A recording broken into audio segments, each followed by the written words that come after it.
Hello बच्चों। तो बच्चों आज हम लोग एक आखिरी topic force and laws of motion का स्टार्ट करने जा रहे हैं। ये आखिरी थ्योरेटिकल टॉपिक है, conservation of momentum. Mathematical topic है एक तरीके से। तो हम लोग आज कंजर्वेशन ऑफ मोमेंटम के बारे में पढ़ेंगे। इसके बाद फिर एक लेक्चर और हम लोग न्यूमेरिकल्स पे बनाएंगे। ठीक है। तो कंजर्वेशन ऑफ मोमेंटम जो है बच्चों, मोमेंटम क्या होता है? मोमेंटम आप लोग जानते हैं कि momentum is defined as, momentum को हम लोग P सिंबल से रिप्रेजेंट करते हैं और मोमेंटम को हम लोग डिफाइन करते हैं as product of mass and velocity.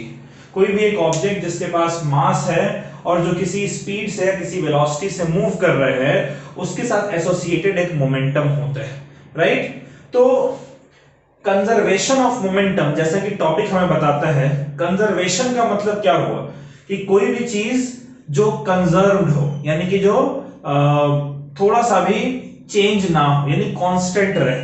तो कंजर्वेशन ऑफ मोमेंटम का मतलब कि मोमेंटम जो है वो हर वक्त कांस्टेंट रहे, मोमेंटम जो है वो चेंज ना हो। तो देखिए होता क्या है बच्चों कि आपने कई बार कई जगह आपने देखा होगा कि बहुत सारे ऑब्जेक्ट्स एक दूसरे के साथ टकराते रहते हैं, कोलाइड करते रहते हैं। जब ऑब्जेक्ट एक दूसरे के साथ टकराते हैं तब जो कोलाइड करते हैं उस प्रोसेस को हम लोग कोलिजन कहते हैं। क्या कहते हैं बच्चों? कोलिजन कहते हैं। दो ऑब्जेक्ट जब एक दूसरे के साथ टकराते हैं, दो या दो से ज्यादा ऑब्जेक्ट, तो उनके बीच में कोलिजन होता है। तो कोलिजन होने के पहले सिस्टम का जो मोमेंटम होता है, कोलिजन होने के बाद भी सिस्टम का वही मोमेंटम रहता है। यानी मोमेंटम जो है वो कोलिजन होने पर बदलता नहीं है। इसी को हम लोग कंजर्वेशन ऑफ मोमेंटम कहते हैं। जैसे समझिए कि सपोज करिए कि हमारे पास दो ऑब्जेक्ट है। ये एक ऑब्जेक्ट है, पहला ऑब्जेक्ट, और ये दूसरा ऑब्जेक्ट है। ठीक है। पहले ऑब्जेक्ट का मास m1 है और दूसरे ऑब्जेक्ट का मास m2 है। समझ रहे हैं? पहले ऑब्जेक्ट का मास m1 है और दूसरे ऑब्जेक्ट का मास m2 है। ये पहला ऑब्जेक्ट जो है अगर इस डायरेक्शन में u1 स्पीड के साथ मूव कर रहा है और ये दूसरा ऑब्जेक्ट अगर इस डायरेक्शन में u2 स्पीड के साथ मूव कर रहा है। अब अगर बच्चों ये u2 जो स्पीड है अगर वो ज्यादा है और u1 स्पीड कम है, तो उस केस में ये ऑब्जेक्ट आगे निकल जाएगा। तब दोनों के बीच में कोलिजन नहीं होगा। और जब कोलिजन नहीं होगा तो इस टॉपिक को पढ़ने का कोई मतलब ही नहीं बनता है। इस टॉपिक को पढ़ने के लिए हमें कोलिजन कराना पड़ेगा, और कोलिजन हमारा तभी होगा जब u1 ज्यादा हो और u2 कम हो। यानी हम जो कंडीशन पढ़ रहे हैं उसमें u1 is greater than u2। Right. समझ रहे हैं? अगर u2 ज्यादा होगा तो कोलिजन ही नहीं होगा, इसलिए u1 is greater than u2। ये मैं कोलिजन के पहले की पिक्चर आपको बता रहा हूं, बिफोर कोलिजन। फिर क्या होगा बच्चों? ये तो कि इसकी स्पीड ज्यादा है इसलिए ये सामने और आगे आएगा, और आने के बाद फिर ये m1 m2 ऑब्जेक्ट्स जो एक दूसरे के साथ कोलाइड करेंगे, एक दूसरे के साथ टकराते हैं। ये इस तरीके से ये दोनों ऑब्जेक्ट एक दूसरे के साथ टकराएंगे। इसका मास टकराने पर m1 ही रहेगा और इसका m2 ही रहेगा। ठीक है। जब ये दोनों एक दूसरे के ऊपर कोलाइड करते हैं एक दूसरे के साथ, तो हम मान लेते हैं कि t टाइम तक के लिए कोलिजन रहा है। कितने टाइम तक के लिए कोलिजन रहा है बच्चों? t टाइम तक के लिए इनके बीच में कोलिजन रहता है, हम ऐसा मान लेते हैं। अब मुझे बताइए कि जब ये दोनों एक दूसरे से टकराएंगे, जब ये दोनों एक दूसरे से टकराएंगे तो जाहिर सी बात है ये दोनों एक दूसरे के ऊपर कुछ ना कुछ फोर्स लगाएंगे। अगर आप भागकर और दीवार के ऊपर, वॉल के उसके साथ टकराते हो, तो आप वॉल के ऊपर कुछ फोर्स लगाते हो, वॉल की वजह से आपके ऊपर कुछ फोर्स लगता है। तो ये दोनों एक दूसरे के ऊपर कुछ ना कुछ फोर्स लगाएंगे। ये पिक्चर मैं आपको ड्यूरिंग कोलिजन का दे रहा हूं। किस वक्त का दे रहा हूं? During collision. अब ड्यूरिंग कोलिजन, कोलिजन के दौरान क्या होगा बच्चों कि जो पहला ऑब्जेक्ट है उसके ऊपर फोर्स लगेगा, फोर्स ऑन ऑब्जेक्ट 1। किसकी वजह से फोर्स लगेगा ऑब्जेक्ट 1 के ऊपर? तो न्यूटन के थर्ड लॉ ऑफ मोशन के हिसाब से हमने सीखा कि भाई ऑब्जेक्ट 1 के ऊपर फोर्स ऑब्जेक्ट 2 की वजह से लगेगा। मान लो कि वो फोर्स हमारा F के बराबर है, तो न्यूटन का second law, third law of motion ये भी तो कहता है कि भाई अगर 2 1 के ऊपर फोर्स लगाएगा तो 1 भी 2 के ऊपर फोर्स लगाएगा, और ये फोर्स -F होना चाहिए। क्यों भाई? जितना फोर्स इस पर लग रहा है इस पर उतना ही फोर्स लगेगा अपोजिट डायरेक्शन में। अगर इस पर प्लस डायरेक्शन में लगेगा तो इस पर माइनस डायरेक्शन में लगेगा। क्लियर है? तो ये दोनों ऑब्जेक्ट टकराते हैं, टी टाइम के लिए टकराते हैं, और उस दौरान ये दोनों एक दूसरे के ऊपर F और -F फोर्स एक्सर्ट करते हैं।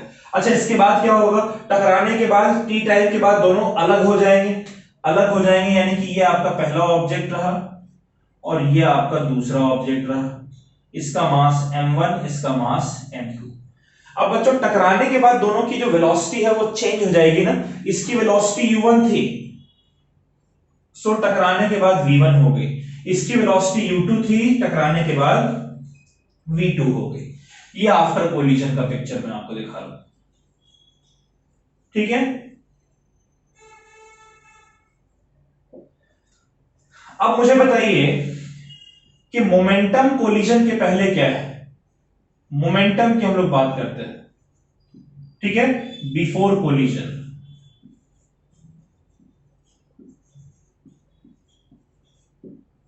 बच्चों, कोलिजन के पहले मोमेंटम कितना है जरा देखिएगा। देखिए, ये ऑब्जेक्ट, इसका मास m1 और इसकी स्पीड u1, तो इसका मोमेंटम हो गया m1 u1। इसका मास m2, स्पीड u2, यानी कि इसका मोमेंटम m2 u2। तो चूंकि दोनों मोशन में है, इसलिए दोनों के मोमेंटम को हम लोग ऐड करेंगे, तो कोलिजन के पहले का मोमेंटम हो जाएगा m1 u1 plus m2 u2, ठीक है? और कोलिजन के बाद का मोमेंटम क्या होगा, यानी आफ्टर कोलिजन क्या हो जाना चाहिए बच्चों? कोलिजन के बाद इसका मास है m1, स्पीड बदलकर हो गई v1, तो इसका मोमेंटम हो गया m1 v1। इसका मास m2 और स्पीड जो है v2, तो इसलिए हो जाएगा m2 v2, राइट? कोलिजन के पहले मोमेंटम है m1 u1 plus m2 u2, और कोलिजन के बाद मोमेंटम है m1 v1 plus m2 v2। देखिए, कंजर्वेशन ऑफ मोमेंटम का मतलब हुआ कि कोलिजन के पहले जितना मोमेंटम है, कोलिजन के बाद भी उतना ही मोमेंटम रहना चाहिए, राइट? कोलिजन ऑफ मोमेंटम का क्या मतलब है? सॉरी, कंजर्वेशन ऑफ मोमेंटम का क्या मतलब है? कंजर्वेशन ऑफ मोमेंटम का मतलब है कि जब ऑब्जेक्ट कोलाइड करता है, जब कोई दो ऑब्जेक्ट कोलाइड करते हैं, कोलिजन के पहले उनका टोटल जितना मोमेंटम है, अगर कोलिजन के बाद भी टोटल मोमेंटम उतना ही होता है, तो हम कहेंगे कि इनका मोमेंटम जो है वो कंजर्व्ड है। इसी प्रिंसिपल को हम लोग principle of conservation of momentum कहते हैं, ठीक है? तो चलिए, मेरे को क्या प्रूफ करना है कि ये इक्वेशन, अगर मैं इस इक्वेशन को इक्वेशन नंबर 1 कह दूं और इस इक्वेशन को इक्वेशन नंबर 2 कह दूं, तो अगर मैं आपको प्रूफ कर दूं कि इक्वेशन 1 और इक्वेशन 2 एक दूसरे के बराबर है, तो आप मान लेंगे कंजर्वेशन ऑफ मोमेंटम के प्रिंसिपल को, ठीक है? तो चलिए, यहां पर हम लोग ना बच्चों न्यूटन के थर्ड लॉ और सेकेंड लॉ दोनों को इस्तेमाल करके और कंजर्वेशन ऑफ मोमेंटम को प्रूव करेंगे। थर्ड लॉ देखिए हमने यहां इस्तेमाल किया है। हमने कहा कि भैया m1 के ऊपर अगर फोर्स, पहले ऑब्जेक्ट के ऊपर अगर फोर्स F है, तो दूसरे ऑब्जेक्ट के ऊपर फोर्स -F होगा। इक्वल एंड ऑपोजिट फोर्स लगा रहे हैं दोनों एक दूसरे के ऊपर। चलिए, ठीक है? अब मुझे बताइए जरा कि चेंज इन मोमेंटम क्या होगा। तो मैंने मोमेंटम देख लिया, अब कोलिजन की वजह से what is the change in momentum? Change in momentum, ठीक है? चेंज इन मोमेंटम पहले हम लोग देखते हैं फर्स्ट ऑब्जेक्ट का। फर्स्ट ऑब्जेक्ट, ध्यान से समझिएगा, जो पहला ऑब्जेक्ट है बच्चों, उसका देखिए कोलिजन के पहले कितना मोमेंटम है पहले ऑब्जेक्ट का? m1 u1। भाई ये m1 मास का ऑब्जेक्ट u1 स्पीड से मूव कर रहा है, तो कोलिजन के पहले इसका मोमेंटम है m1 u1, और कोलिजन के बाद इसकी वेलोसिटी होगी v1, इसलिए मोमेंटम हो जाएगा m1 v1। तो चेंज इन मोमेंटम क्या होता है? Final momentum minus initial momentum. भाई अभी सिर्फ पहले ऑब्जेक्ट की बात हो रही है, यहां पर हमने पूरे सिस्टम की बात की थी भाई कि कोलिजन के पहले सिस्टम का मोमेंटम क्या है, कोलिजन के बाद पूरे सिस्टम का मोमेंटम क्या है। लेकिन यहां पर मैं सिर्फ एक ऑब्जेक्ट की बात कर रहा हूं, पहले ऑब्जेक्ट की बात। कोलिजन के बाद इसका मोमेंटम है m1 v1, और कोलिजन के पहले इसका मोमेंटम है m1 u1। इसको मैं रिप्रेजेंट कर रहा हूं बाय सिंबल डेल्टा p1। समझिएगा, 1 तो आप समझ रहे हैं कि फर्स्ट ऑब्जेक्ट है, इसलिए 1p मोमेंटम। ये जो ट्रायंगल मैंने बनाया इसको हम लोग फिजिक्स में डेल्टा कहते हैं। क्या कहते हैं बच्चों? डेल्टा, डेल्टा का मतलब होता है चेंज, ठीक है। जो ट्रायंगल बना है इसको हम लोग डेल्टा कहते हैं और डेल्टा का मतलब होता है चेंज। तो ये हमारा basically change in momentum of first object. ये क्या होगा, इसका जो फाइनल मोमेंटम है माइनस इसका जो इनिशियल मोमेंटम। उसी तरीके से अगर आप चेंज इन मोमेंटम देखना चाहते हैं सेकेंड ऑब्जेक्ट का, तो सेकेंड ऑब्जेक्ट की मोमेंटम में कितना चेंज होगा बच्चों, इसको कैसे रिप्रेजेंट करेंगे, delta P2, change in momentum of second particle या सेकेंड ऑब्जेक्ट। तो भाई सेकेंड ऑब्जेक्ट का कोलिजन के बाद फाइनल मोमेंटम है m2v2 और कोलिजन के पहले मोमेंटम है m1u1, सॉरी m2u2। तो ये हो जाएगा final momentum minus initial momentum. ये क्या है, चेंज इन मोमेंटम है फर्स्ट ऑब्जेक्ट का और सेकंड ऑब्जेक्ट का। यहां तक आप बात समझ रहे हैं। अब देखिए, अब अगर हम सेकंड लॉ, न्यूटन का सेकंड लॉ अगर हम लगाते हैं, न्यूटन का अगर हम सेकंड लॉ लगाते हैं बच्चों, तो मैं इक्वेशन लिख रहा हूं कि भाई पहले ऑब्जेक्ट के मोमेंटम में जो चेंज है वो होगा equals to F into T, और दूसरे ऑब्जेक्ट के मोमेंटम में जो चेंज है वो हो जाएगा माइनस एफ इंटू टी। आप जरा समझिए कि मैंने ऐसा क्यों लिखा है। याद करिए, जब हम न्यूटन का सेकंड लॉ ऑफ मोशन पढ़ रहे थे तो हमने पढ़ा था force is equals to change in momentum, force is equals to change in momentum upon time, ऐसा ही पढ़ा था ना। तो अगर मैं टाइम को इधर भेज दूं तो फोर्स और टाइम दोनों मल्टीप्लाई हो जाएंगे, और फोर्स और टाइम जब मल्टीप्लाई होते हैं तो क्या मिलता है हमें, चेंज इन मोमेंटम, ठीक है ना। अगर मैं टाइम को इधर से इधर भेज दूं तो टाइम यहां मल्टीप्लाई हो जाएगा। फोर्स इनटू टाइम क्या होता है, चेंज इन मोमेंटम। तो चेंज इन मोमेंटम, देखिए यहां पर मैंने पहले ऑब्जेक्ट के चेंज इन मोमेंटम की बात कही है। तो भाई सबसे पहले पता होना चाहिए पहले ऑब्जेक्ट पर फोर्स कितना लग रहा है। पहले ऑब्जेक्ट पर फोर्स लग रहा है F, कितने टाइम के लिए लगता है, T टाइम के लिए। तो इसलिए पहले ऑब्जेक्ट के मोमेंटम का चेंज हो जाएगा, फोर्स जो है उसके ऊपर लग रहा है F इंटू टाइम T, और दूसरे ऑब्जेक्ट के ऊपर फोर्स लग रहा है माइनस F, कितने टाइम के लिए, T टाइम के, तो minus F into T। Clear है बात। अच्छा, इसका मतलब क्या हुआ, इसका मतलब हुआ कि अगर इन दोनों को ऐड कर दें तो ये हमारा आ जाएगा change in momentum of first object plus change in momentum of second object. ft और माइनस ft कैंसिल आउट हो जाएगा, जीरो के बराबर हो जाएगा। क्लियर है। यहां तक आई होप आप लोगों को बात समझ में आ रही है मेरी। इसके आगे हम लोग देखते हैं, इसके आगे देखिए डेल्टा P1 की जगह हमने लिखा है m1v1 माइनस m1u1। क्या लिख रहे हैं इसकी जगह पर, डेल्टा P1 की जगह लिख रहे हैं m1v1 माइनस m1u1, ठीक है। डेल्टा P1 की जगह लिखा, फिर प्लस, और फिर क्या डेल्टा P2, ये है m2v2 माइनस m2u2, और ये किसके बराबर है बच्चों, जीरो के बराबर, राइट। तो इसको मैं लिख रहा हूं m1v1, और ये m2v2 भी तो प्लस में है ना, तो इसको साथ में लिख दे रहा हूं m2v2, ठीक है। फिर माइनस m1u1, और ये है माइनस m2u2, ये जीरो के बराबर है। क्लियर है।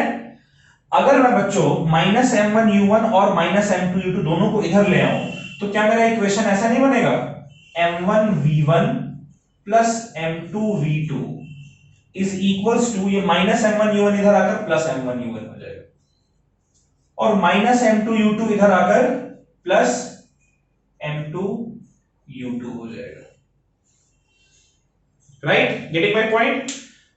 तो भैया m1v1 प्लस m2v2 देखिए क्या है, ये है मोमेंटम कोलिजन के बाद, और m1u1 प्लस m2u2 क्या है, ये है मोमेंटम कोलिजन के पहले।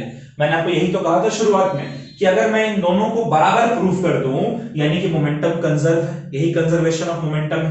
तो ये इक्वेशन हमें बता रहा है कि momentum of system after collision, क्या बता रहा है कि momentum of system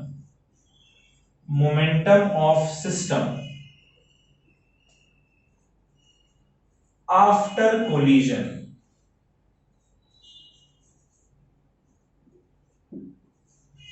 is equal to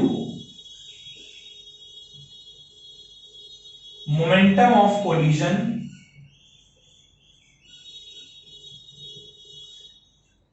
momentum of system, ठीक है, बिफोर कोलिजन।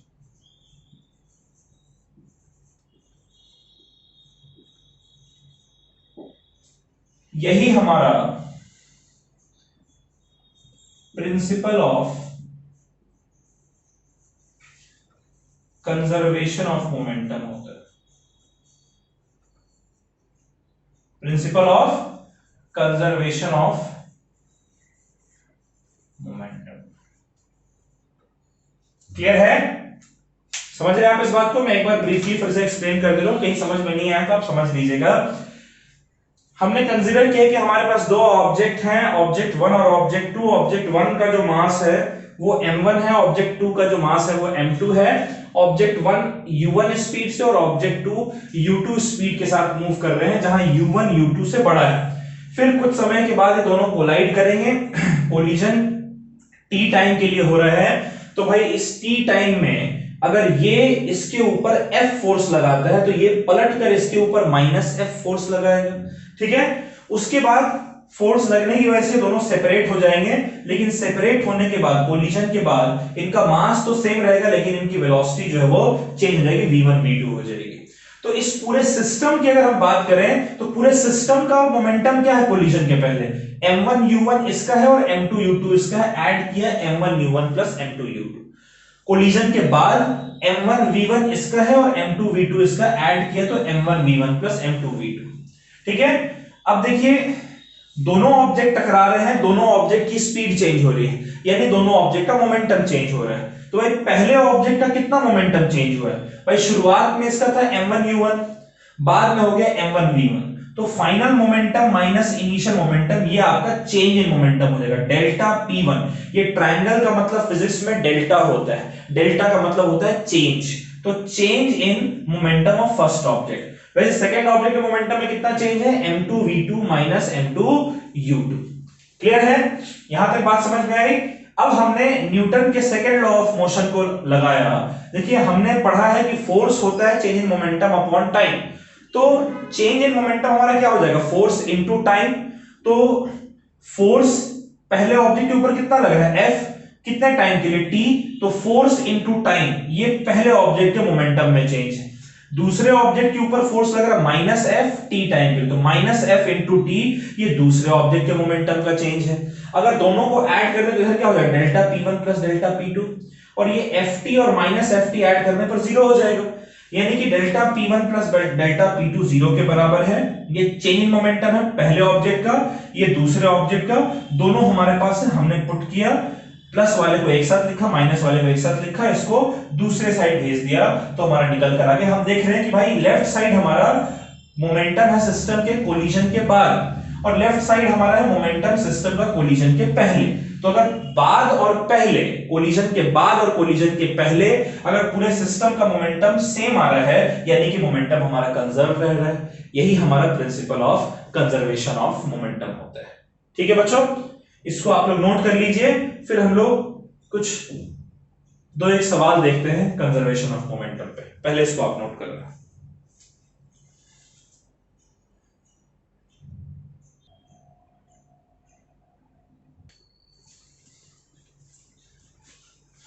चलिए बच्चों, फिर हम लोग कंजर्वेशन ऑफ मोमेंटम का न्यूमेरिकल देखते हैं। हमने कंजर्वेशन ऑफ मोमेंटम का फॉर्मूला भी देखा था, m1 u1 plus m2 u2 is equals to m1 v1 plus m2 v2। ठीक है, तो एक सवाल मैं लिख रहा हूं, मेरे साथ आप पहले क्वेश्चन नोट कर लीजिए, फिर इसका सॉल्यूशन देखते हैं। क्वेश्चन कह रहा है a bullet of mass 20 gram, a bullet of mass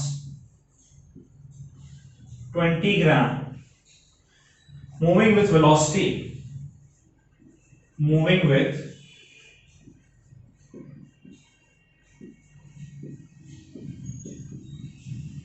velocity 200 meter per second gets embedded in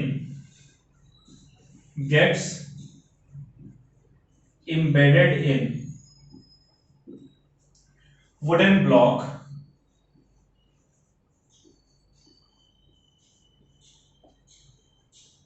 of mass 980 gram, wooden block of mass 980 gram।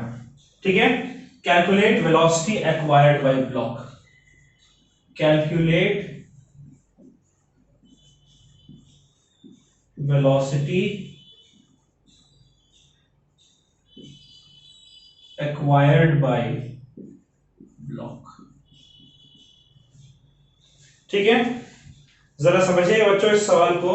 Question पहले समझना इंपॉर्टेंट है। क्वेश्चन कह रहा है कि एक बुलेट है जिसका मास 20 ग्राम। सॉल्यूशन देखिए, जो मास है बुलेट का उसको मैं m1 कह रहा हूं, तो मास ऑफ बुलेट इसे मैं m1 कह रहा हूं। बच्चों ये 20 ग्राम है, तो मास की ऐसा यूनिट क्या है केजी, तो इसको हम लोग केजी में कन्वर्ट करेंगे, यानी 20/1000 केजी। बुलेट का ये मास है ना, और बुलेट की जो स्पीड है, ठीक है, speed of bullet, initial speed, ये आपको दिया हुआ है 200 मीटर पर सेकेंड। फिर कह रहा है कि ये बुलेट जो है वो एक वुडन ब्लॉक है उसके साथ जाकर टकराता है और फिर उस वुडन ब्लॉक के अंदर चला जाता है। ठीक है, और उस वक्त एम्बेडेड का मतलब क्या है कि वो बुलेट जो है वो उसकी उस वुडन ब्लॉक के अंदर घुस गया और फिर दोनों साथ साथ मूव कर रहे हैं। अगर दोनों साथ साथ मूव करेंगे तो जितनी वेलोसिटी बुलेट की होगी उतनी ही वेलोसिटी उस वुडन ब्लॉक की होनी चाहिए ना। कोलिजन के बाद जब दोनों साथ साथ मूव करें सेम वेलोसिटी होगी। तो वुडन ब्लॉक जो है वो स्टार्टिंग में रेस्ट पर है, राइट। ये है आपका, ये बिफोर कोलिजन की बात है। कोलिजन के पहले क्या बच्चों, वेलोसिटी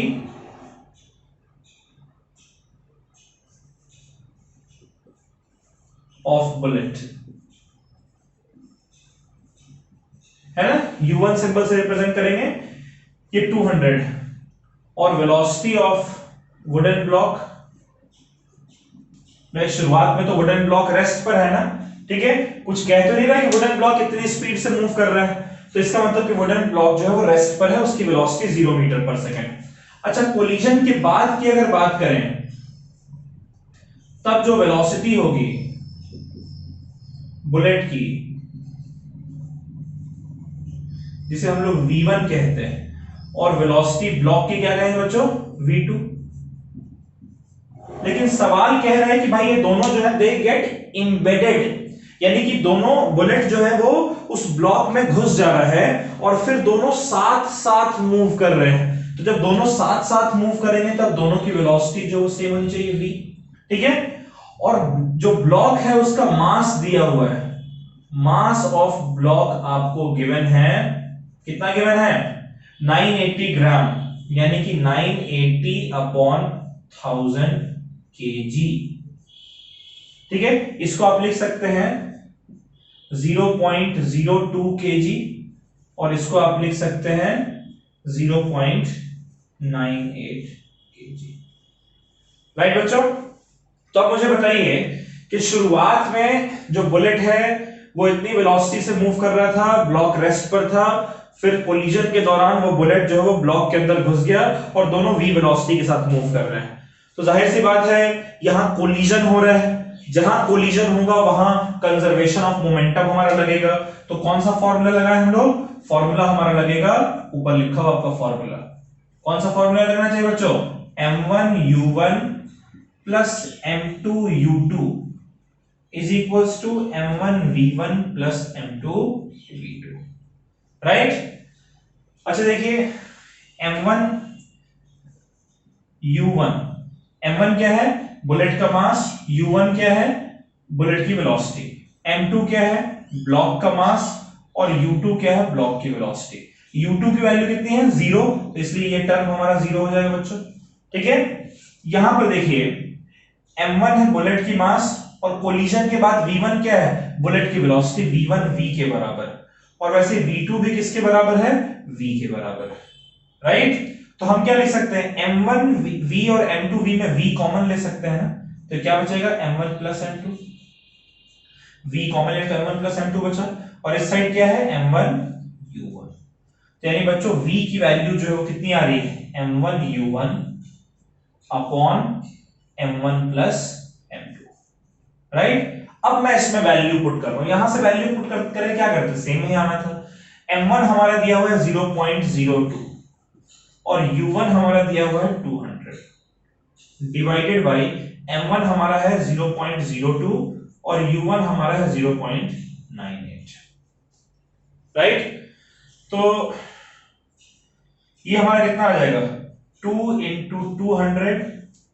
अच्छा नीचे देखिए ये डेसिमल मैंने हटाया है तो नीचे 100 आएगा ना, इंटू 0.02 और 0.98, हालांकि आप लोगों को आता है लेकिन फिर भी मैं ऐड करके दिखा रहा हूं। 8 और 2 10 का 0 कैरी ओवर 1, 9 और 1 10 का 0 कैरी ओवर 1 और ये 1 यानी कि 1 आ रहा है, राइट। तो 100 को इससे कट करेंगे तो आ जाएगा 2, यानी कि दोनों का इकट्ठे वेलोसिटी जो है वो कितना है बच्चों 4 मीटर पर सेकेंड। क्लियर है? चलिए इसको नोट कर लीजिए, फिर हम लोग अगला सवाल देखते हैं।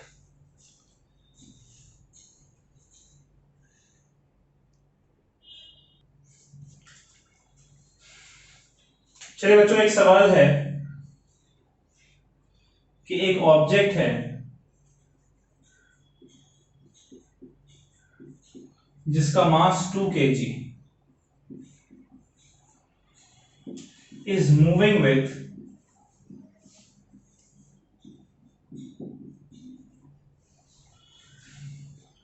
20 meter per second and collides with an object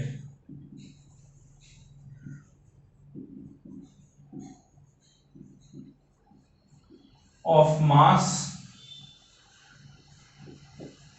1 kg moving with 25 metre पर सेकेंड। ठीक है, कह रहे हैं if after collision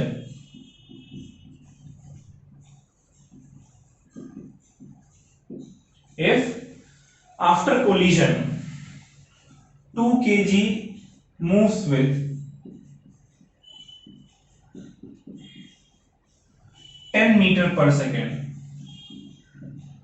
find velocity of 1 kg। ठीक है, सवाल समझिएगा। क्वेश्चन कह रहा है कि एक ऑब्जेक्ट है जिसका मास 2 kg है। ठीक है, क्या कह रहा है, एक ऑब्जेक्ट है जिसका मास, पहला ऑब्जेक्ट है जिसका मास कितना दिया हुआ है 2 kg, और ये ऑब्जेक्ट कितनी वेलोसिटी से मूव कर रहा है 20 मीटर पर सेकेंड, यानी इसकी इनिशियल वेलोसिटी है 20 मीटर पर सेकेंड। कह रहे हैं कोलाइड कर रहा है, किसके साथ कोलाइड कर रहा है 1 kg मास के ऑब्जेक्ट के साथ, यानी दूसरा मास है 1 kg का, और ये ऑब्जेक्ट मूव कर रहा है कितने वेलोसिटी से 25 मीटर पर सेकेंड से। ठीक है, अच्छा कह रहा है इफ आफ्टर कोलिजन के बाद जो 2 kg मास है उसकी वेलोसिटी है 10 मीटर पर सेकेंड। तो 2 kg पहला ऑब्जेक्ट है, तो पहले ऑब्जेक्ट की शुरुआत की वेलोसिटी u1, बाद की वेलोसिटी v1, ये हो गया है 10 मीटर पर सेकेंड। तो आपसे कह रहे हैं कि भैया 1 kg मास यानी दूसरा जो ऑब्जेक्ट है इसकी वेलोसिटी कितनी होगी कोलिजन के बाद, ये पता करना है। एक बार बच्चों आप खुद से ट्राई करिए इसको सॉल्व करने की।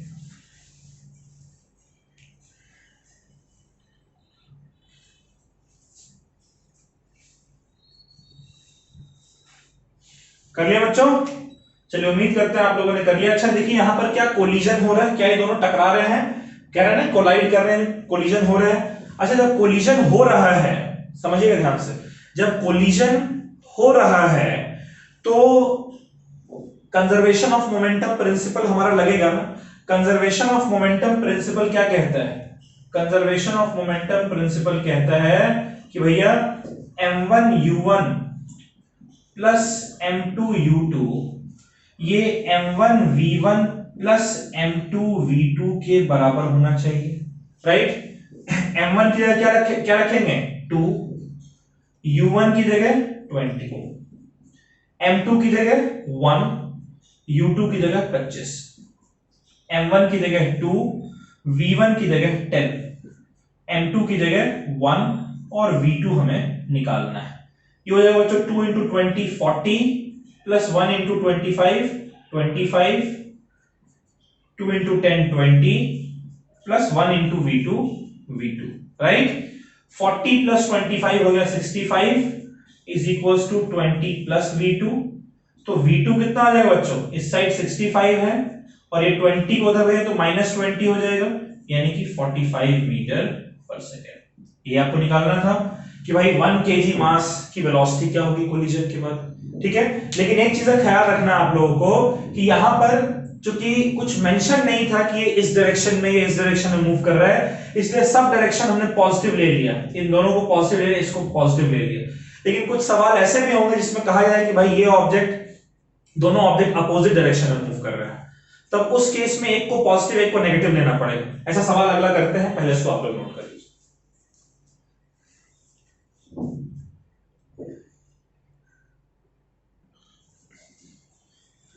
चलिए बच्चों, ये आज का हम लोग आखिरी सवाल कर रहे हैं। क्वेश्चन आप मेरे साथ नोट कर लीजिए। क्वेश्चन कह रहे हैं an object A of mass, an object A of mass 2 kg is moving with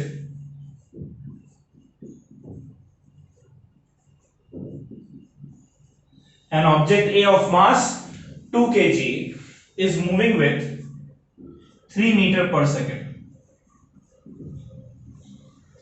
collides head on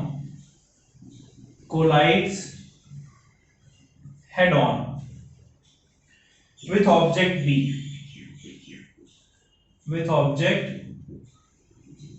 B, of mass 1 kg moving in opposite direction,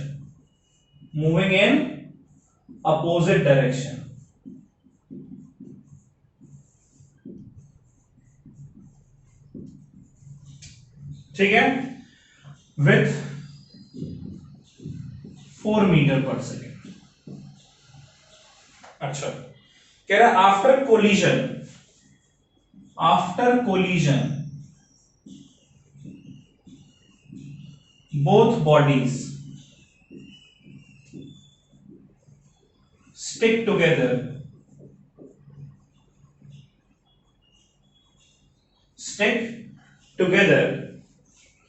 and move with common velocity मतलब same velocity, and move with common velocity। तो आपसे कह रहा है find velocity.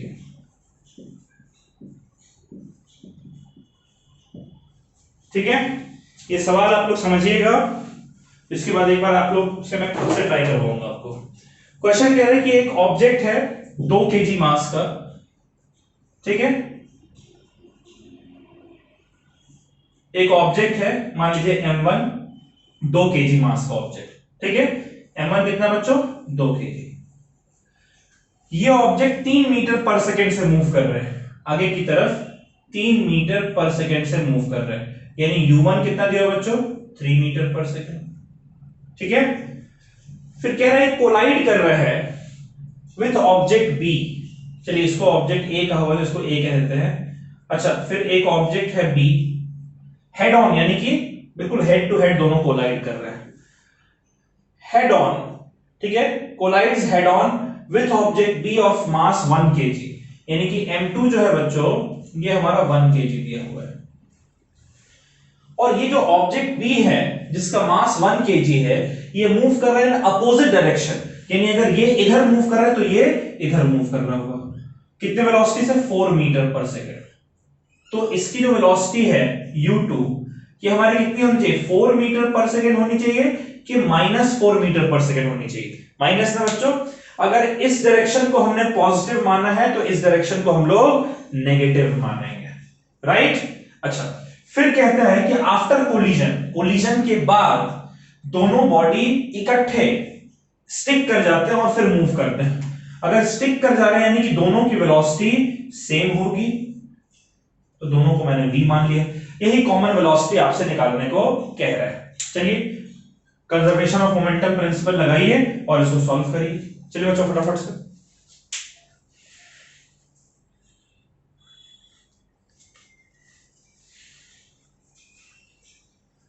चलिए कर लिया, उम्मीद करते हैं आपने कर लिया है। और इसके लिए चूंकि कोलिजन हो रहा है इसलिए फॉर्मूला क्या लगेगा, फॉर्मूला हमारा लगेगा m1u1 plus m2u2 is equals to m1v1 plus m2v2। Correct. m1 की जगह रख देते हैं 2, u1 की जगह रख देते हैं 3 प्लस m2 की जगह रख देते हैं 1 और u2 की जगह रख देते हैं -4।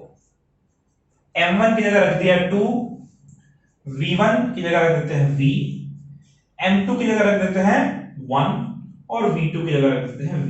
क्यों? v1 v2 दोनों v के बराबर है। 2 into 3 हो गया बच्चों 6, प्लस इंटू माइनस होगा माइनस, 1 into 4 4। ये हो जाएगा 2v और ये हो जाएगा 1v यानी कि 3v। तो 3v जो है वो हमारा 2 के बराबर है, यानी कि v हमारा कितना हो जाएगा 2/3 मीटर पर सेकेंड। इसको डिवाइड करेंगे तो 0.67 मीटर पर सेकेंड इन दोनों की कंबाइंड वेलोसिटी होगी। चलिए बच्चों, इसको आप लोग नोट कर लीजिए। आज का लेक्चर हम लोग यहीं पर समाप्त कर रहे हैं, ठीक है। एक लेक्चर इस चैप्टर पर हम लोग और करेंगे जिसमें हम लोग कंजर्वेशन ऑफ मोमेंटम के भी 1-2 क्वेश्चंस देखेंगे और जो न्यूटन का सेकंड लॉ है उस पे बेस्ड भी 2-3 क्वेश्चंस जो है हम लोग करेंगे, ठीक है बच्चों। इसको नोट कर लीजिए। Bye bye, take care, stay safe और याद से पढ़ाई करिएगा, ये बड़ा इंपॉर्टेंट टॉपिक है, ठीक है। चलिए नोट कर लीजिए इसको।